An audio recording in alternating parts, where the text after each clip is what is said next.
Salam satu nusa, satu bangsa, peserta didik kelas 10 di seluruh Nusantara. Kali ini kita akan membahas materi bab 3 tentang kewenangan lembaga-lembaga negara menurut Undang-Undang Dasar Negara Republik Indonesia tahun 1945. Video kali ini kita akan membahas tentang tata kelola pemerintahan yang baik. Menurut Bank Dunia, good governance adalah suatu penyelenggaraan manajemen pembangunan yang solid dan bertanggung jawab yang sejalan dengan prinsip demokrasi dengan pasar yang efisien, penghindaran salah satu alokasi dana investasi, dan pencegahan korupsi baik secara politik maupun administratif, menjalankan disiplin anggaran, serta penciptaan legal and political framework bagi tumbuhnya aktivitas usaha. Tata kelola pemerintahan yang baik merupakan suatu konsep yang akhir-akhir ini banyak dibahas dalam ilmu politik dan administrasi publik, terutama dalam hubungannya dengan demokrasi, masyarakat sipil, partisipasi rakyat, hak asasi manusia, dan pembangunan masyarakat secara berkelanjutan. Dalam tata kelola pemerintahan yang baik, terdapat 3 unsur pokok yang bersifat sinergis. Pertama, usaha pemerintah yang dipercaya menangani administrasi negara pada suatu periode tertentu. Kedua, unsur swasta atau wirausaha yang bergerak dalam pelayanan publik. Ketiga, unsur warga masyarakat atau stakeholders. Pada prakteknya, tata kelolaan pemerintahan yang baik merupakan bentuk pengelolaan negara dan masyarakat yang bersandar pada kepentingan rakyat. Pemerintah dan masyarakat duduk bersama untuk membicarakan masalah-masalah yang dihadapi bersama dan sekaligus merencanakan bersama tentang sesuatu yang hendak dilakukan dan dikerjakan di masa yang akan datang. Menurut Laudeida, tata kelola pemerintahan yang baik memiliki sejumlah ciri dan karakteristik sebagai berikut. Pertama, terwujudnya interaksi yang baik antara pemerintah, swasta, dan masyarakat, terutama bekerja sama dalam pengaturan kehidupan sosial politik dan sosioekonomi. Kedua, komunikasi. Adanya jaringan multisistem, pemerintah, swasta, dan masyarakat, yang melakukan sinergi untuk menghasilkan output yang berkualitas. Ketiga, proses penguatan diri sendiri, yakni adanya upaya untuk mendirikan pemerintahan dalam mengatasi kekacauan dalam kondisi lingkungan dan dinamika masyarakat yang sangat tinggi. Selanjutnya, keseimbangan kekuatan. Dalam rangka mewujudkan pembangunan yang berkelanjutan, ketiga elemen yang ada menciptakan dinamika kesatuan dalam kompleksitas, harmoni, dan kerjasama. Independensi, yakni menciptakan saling ketergantungan yang dinamis antara pemerintah, swasta, dan masyarakat melalui koordinasi dan fasilitasi. Dalam perkembangan selanjutnya, tata pemerintahan yang baik berkaitan dengan struktur pemerintahan mencakup hal-hal berikut ini. Pertama, hubungan antara pemerintah dan pasar. Misalnya, pemerintah mengendalikan harga sembako agar sesuai dengan harga pasar. Kedua, hubungan antara pemerintah dan rakyat. Misalnya, pemerintah memberi pelayanan dan perlindungan bagi rakyat. Ketiga, hubungan antara pemerintah dan organisasi kemasyarakatan. Misalnya, pemerintah memberikan kesempatan kepada organisasi kemasyarakatan untuk berpartisipasi dalam pembangunan. Hubungan antara pejabat-pejabat yang dipilih atau politisi dan pejabat-pejabat yang diangkat, pejabat birokrat, misalnya mengadakan pertemuan atau rembuk antar tokoh masyarakat, pejabat birokrat, atau politisi. Selanjutnya, hubungan antara lembaga pemerintahan daerah dan penduduk perkotaan dan pedesaan. Misalnya, memberikan izin bertempat tinggal kepada penduduk pedesaan yang bekerja di perkotaan. Selanjutnya, hubungan antara legislatif dan eksekutif dalam membahas rancangan undang-undang. Hubungan pemerintah nasional dan lembaga-lembaga internasional dalam menjalin kerjasama di segala bidang untuk kemajuan bangsa. Untuk mengimplementasikan tata kelola pemerintahan yang baik, diperlukan beberapa persyaratan berikut ini. Pertama, mewujudkan efisiensi dalam manajemen pada sektor publik, antara lain dengan memperkenalkan teknik-teknik manajemen perusahaan di lingkungan administrasi pemerintahan negara dan melakukan desentralisasi administrasi pemerintah. Kedua, terwujudnya akuntabilitas publik. Sesuatu yang dilakukan oleh pemerintah harus dapat dipertanggungjawabkan kepada rakyat. Ketiga, tersedianya perangkat hukum yang memadai berupa peraturan perundang-undangan yang mendukung terselenggaranya sistem pemerintahan yang baik. Keempat, adanya sistem informasi yang menjamin akses masyarakat terhadap berbagai kebijakan dan atau informasi yang bersumber baik dari pemerintah maupun dari elemen swasta serta LSM.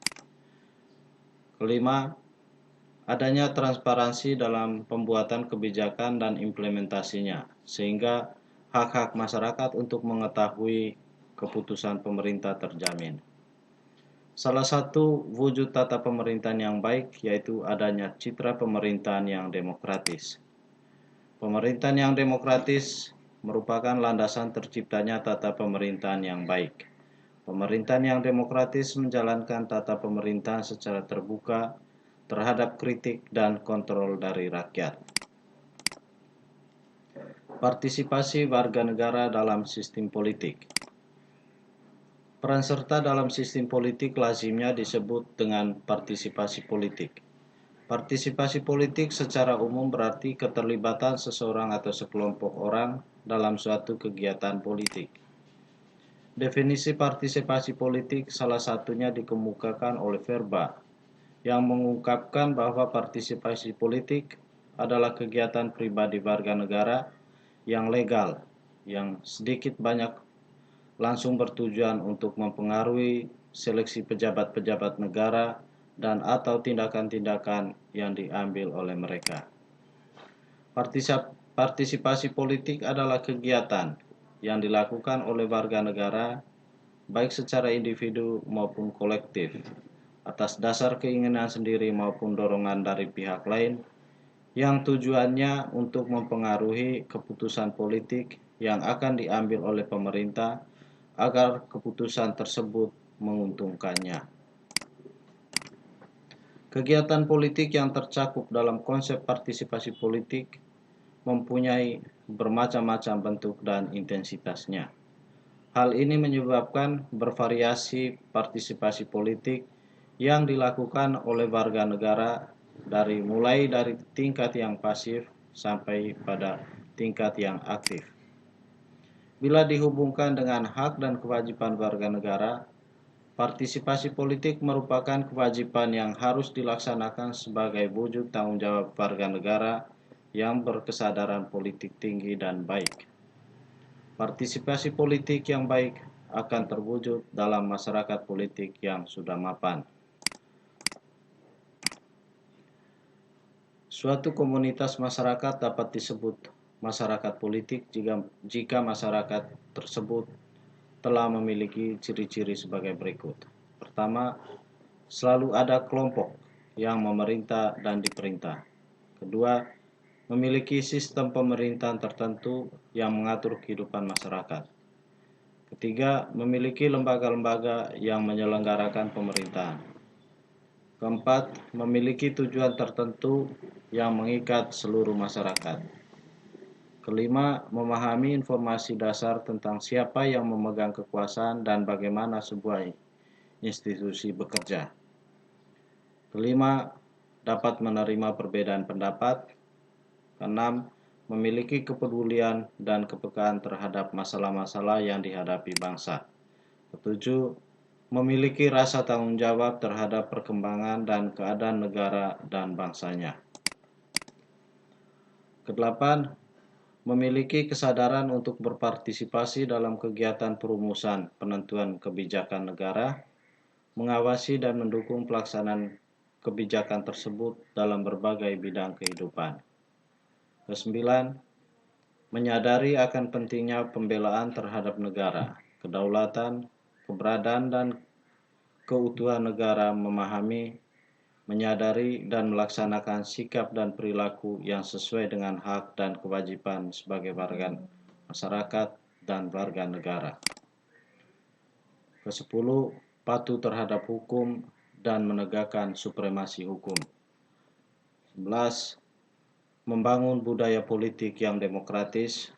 12. Menjunjung tinggi demokrasi, hak asasi manusia, dan keadilan serta persamaan. Ke-13, mengawasi jalannya pemerintahan agar tertata dengan baik. Dan terakhir, memiliki wawasan kebangsaan, sikap dan perilaku yang mencerminkan cinta tanah air. Berdasarkan karakteristiknya, masyarakat politik berkedudukan sebagai masyarakat yang menjalankan aktivitas yang berkaitan dengan kekuasaan negara, baik sebagai penyelenggara kekuasaan negara maupun sebagai pengawas pelaksana kekuasaan negara, dalam bentuk institusi formal, yakni DPR, ataupun informal, yaitu partai politik, kelompok kepentingan, dan kelompok penekan. Partisipasi politik dapat terwujud dalam bentuk perilaku anggota masyarakat. Partisipasi dan perilaku politik harus berlandaskan pada nilai dan norma yang berlaku. Berikut adalah contoh partisipasi dan perilaku politik yang sesuai dengan nilai dan norma yang berlaku. Di lingkungan sekolah, setiap siswa dapat menampilkan pola perilaku politik yang mencerminkan pelaksanaan demokrasi langsung melalui kegiatan-kegiatan berikut ini. Pemilihan ketua kelas, ketua OSIS, dan ketua organisasi ekstrakurikuler seperti pramuka, pencinta alam, PMR, Paskibra, dan sebagainya. Pembuatan anggaran dasar dan anggaran rumah tangga OSIS atau organisasi ekstrakurikuler yang diikuti. Forum-forum diskusi atau musyawarah yang diselenggarakan di sekolah. Dalam pelaksanaan demokrasi tidak langsung, siswa dapat menyampaikan aspirasi dan pendapatnya melalui usulan dan saran yang ditunjukkan kepada pejabat sekolah atau pejabat pemerintahan. Cara lain yang bisa ditempuh adalah dengan membuat artikel yang berisikan aspirasi siswa yang dimuat di majalah dinding, buletin sekolah, dan lain sebagainya. Supaya perilaku politik yang ditampilkan mencerminkan perilaku politik yang sesuai dengan aturan, maka setiap siswa harus memperhatikan ketentuan-ketentuan atau norma-norma sebagai berikut. Pertama, harus sesuai dengan Pancasila. Kedua, Undang-Undang Dasar Negara Republik Indonesia tahun 1945, Undang-Undang RI Nomor 9 tahun 1998 tentang kemerdekaan menyampaikan pendapat di muka umum, dan tata tertib siswa. Selanjutnya di lingkungan masyarakat. Perilaku politik yang merupakan cerminan dari demokrasi langsung dapat ditampilkan warga masyarakat melalui beberapa kegiatan sebagai berikut. Pertama, forum warga. Kedua, pemilihan ketua RT, RW, kepala desa, ketua organisasi masyarakat, dan sebagainya. Selanjutnya, pembuatan peraturan yang berupa anggaran dasar dan anggaran rumah tangga bagi organisasi masyarakat, koperasi, RT, RW, LMD, dan lain sebagainya.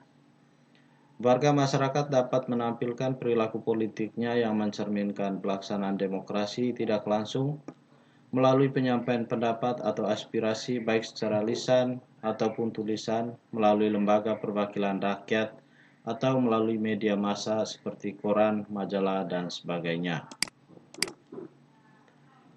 Agar dalam pelaksanaan perilaku politik tersebut sesuai dengan aturan dan norma sebagai berikut. Pertama, Pancasila dan UUD RI 1945.